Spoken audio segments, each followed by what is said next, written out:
update in the future as well. And Yeah, see- let me know when it makes sense. And Yeah. sometime in the next couple months would be great. Good. You know, and then, Our next meeting time is in November, so that might be strategic that would be for everybody. perfect if that fits on your agenda. I'd love to. The Environment Committee covers 3 areas. We mandated that we were looking after air quality, water sustainability, and carbon neutrality. So fitting well that the Kettle River watershed study is underway, and Absolutely. it's one of our key rivers going through our community. Okay, so moving along, I'd like to,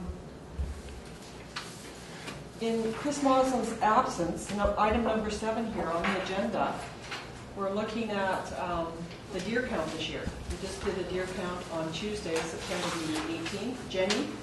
Jenny was out, and Gary were out for the deer count. Did you have anything you wanted to bring up to the committee from the deer meeting, the deer committee meeting that followed the count? Nothing. I think that discussion is going to continue, right? You know, Yeah. because whether or not we're going to apply for a permit to do a call is not even going to be addressed until the next meeting, right? And we all know what's happened at Invermere. Yeah. However, the grief that Invermere has suffered at the, you know, with all the publicity and the groups that are opposed to the call, a lot of those conditions Ground Force has overcome. Right? We're an established deer committee. We've done regular counts. We've consulted with the public. So we've taken a lot of the steps that Invermere didn't have the foresight to do, and that's why they're now running up against the wall. So even comparing us to, I said that too at the meeting, is comparing us to Invermere is apples and oranges, really. No, we just wanted to learn from Invermere. Oh, and absolutely. Especially Yep. when you get an activist group that intervenes. Yeah. And in their case, the last I heard from Mayor Jerry Taft at AKBLG in April was they had spent over $26,000 in legal fees alone. Yeah. They did win against the 2 court injunctions. However, they were still out of pocket for because the... And they missed the season. And they missed the season. I think they only ended up culling about 17 or 19 deer. Yeah. That year. There's, it's a learning curve for them as well as a lot of the provincial areas. Yeah. I think one of the things that was fleshed out of that was any discussion on relocation was pretty much squashed just because of, well, you can probably speak to it a little better.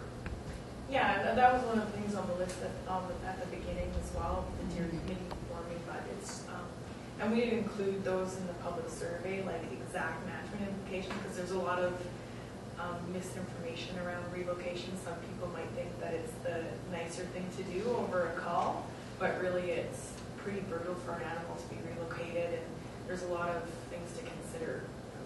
Where you bring these deer, and they're poor town deer, you stick them out in the wild and they're just sitting ducks, And another thing too, there was discussion around whether there's a connection of our urban deer to the outer area. That's very key. Yeah, and one thing that was noted for sure is that there perhaps is a misperception, a wrong perception about the deer in our area. There's a lot of the hunters believe that the mule deer population for sure is in big decline in the backcountry. So, the advocates for deer that were present were saying that, we're making it look like we have all these deer and opening it up to the whole province to come here and hunt our deer when this isn't really the case. So that was kind of a big deal, but kind of seems like maybe there's some information gathering we could do more, but yeah. Aaron Reed joined this count from the Ministry of Forest Lands and Natural Resources from the Nelson office. So that's the first time we've had Aaron present, and he was very informative about, as you say, what's happening in our wilderness as far as the herds and the decline of those herds. Yes. And we are being we've been in between the Okanagan and the Kootenai district for quite a while in terms of wildlife management, and in theory, we've been moved from the Okanagan to the Kootenays, but in practice, it hasn't happened yet. And we're still talking, like through my work, I talked to some people in Penticton, some people in Nelson, but we're being transferred over. And Brian Harris, of course, joins the count every spring and fall, and he's from the Penticton Ministry of Environment office. But just to give you an idea of where we are, we're seeing the deer level out. They seem to have peaked. We did have, going back to 2007 for the September count, we were looking at, we had 131. 2008 there was 156. 2009 we had a spike up to 205, but the count was done in October, early October. It was later than any other time. In 2010 there was 174. In 2011 179. And Tuesday's count produced 154. So it's back down to about 2008 levels. Yeah, it doesn't seem like it's as bad as everybody's making it out to be. You know, this is the feeling we're getting too, that yes, we have, you know, we're a small community, small boundary, so we see these beautiful creatures in our backyards. And one thing I did note in the tour that I made, I do Zone 4 with a partner, and that is the downtown core, Central Avenue, Riverside, over to Donaldson Drive, and Kettle River Drive in this area. The new economy in Grand Forks, I swear, is deer fencing. The back alleys are just amazing. Yeah. If you have to. You have to. Yeah, You know, Michelle. I'm deer problem. It makes me really very angry how it all started by people feeding the deer. And I'm thinking it was so nice to feed the deer. And this has been going on. When I first moved here, it was a rarity to see a small deer, a fawn, going down in your front yard. And I'd call the children, we'd go look. Somebody would phone me, look down the bank, there's 5 deer feeding. Well, then over the years, it's, you know, way over 200. So I'm a gardener, and I find it very disturbing that, like my street, everyone is building huge fences. We're holding out, and my next door neighbor is holding out, because why should we be feeding or building fences when our neighbors are feeding the deer? So actually, I have a very makeshift fence because it costs money to do a proper one. So in my line of hedge, there's chicken wire and lettuce, and we have aggressive deer. And I spend hundreds of dollars on plants, on perennials, and it's very disturbing for me to see deer in the city. I do not like the deer in the Well, city. I heard one night at one of the local venues for dinner, a couple of gentlemen talking about, oh, I have to go home and finish this fence for my wife, the garden. And they both said, you know, back in the 80s, we didn't have.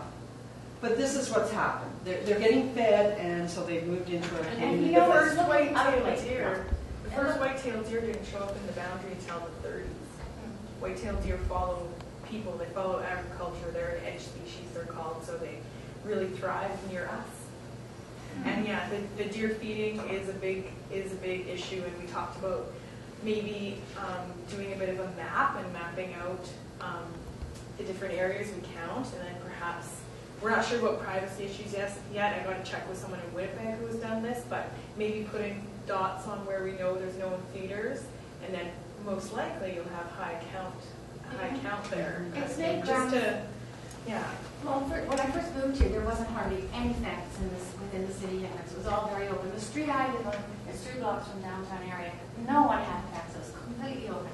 So my street is looking like a fortress. I think, you know, what are we going to do, build a moat around Grand Forks? I mean, it's getting to look ridiculous. Well, actually, you know, and the thing is, though, we put up deer fencing because I live in the bush. You just don't even think about doing any gardening without, but the fence we have, you can't even see. There's posts every 20 feet, and then it's this black stuff that's about 7.5 feet high, and it's just a black mesh. Well, you can get deer, you know what? And it's not that expensive. You get it from Doug Pearl, I believe. He sells this stuff, and it wasn't expensive. We did a lot. Like we fenced off a half an acre with this stuff, and then those posts are cheap. The hardest part is finding a place without a rock in the ground to put a post. But I'm just saying, yeah, people people are building the wrong fences. You don't even have to notice a deer fence. Well, So- there's special deer fencing, it is see-through, all you see are the posts, but I still say, why should I have to be building a fence within the city limits with deer being there? There's two things, it's like Yeah, it's building it's tolerance like- though for the deer, and then Yeah. building, ways we can live with the deer. There's definitely two different things, happening here, and we There's did an talk irony. about maybe There's doing an like a fencing workshop and helping people. Final comment on deer from Gary? Let's continue. We could be here for the next One month. of the things that's noted, of course, is that if the population of deer is leveling out, as some may speculate, we have to realize that the biggest cull is by vehicle Yeah. and deer Impact. collisions. And that is really that is certainly not a better way of culling deer than bolt and trap, Yeah. right? And, in terms of trauma and damage it's carnage, really. If you're killing a couple hundred deer a year, and that's what's keeping your population down, I confirm this with the insurance brokers, is that Grand Forks pays one of the highest rates for vehicle insurance in BC because of the high incidence of vehicle deer collisions. A week ago, approximately a week ago, walking along on a Friday night on my street was a dead deer. I live a block off the highway, Highway 3, Central Avenue. We're not really sure exactly what happened to that deer, but there's a controversy. Was it killed by a car? Was it a sick deer? It was very odd how it landed just on the edge of the boulevard of someone's property. But, Did you phone the conservation officer? the city was phoned, the city came and Yeah. took the deer away, and then I've also heard a story, maybe I shouldn't say it, but the deer. We what will happened- hold that story. We will hold the story, but, because it's not really. Do call the city though when They there's did. when there's The issues. city came Within the with a city. truck and they took the poor deer away. So the neighbors got alerted and that's what they did. They did the proper thing. But, how did that deer, what happened to that? Well, deer? and necropsy would have probably been a good thing to do. What? Necropsy, Well, an that's what- autopsy. Yeah, that's what They I- really should look at that deer.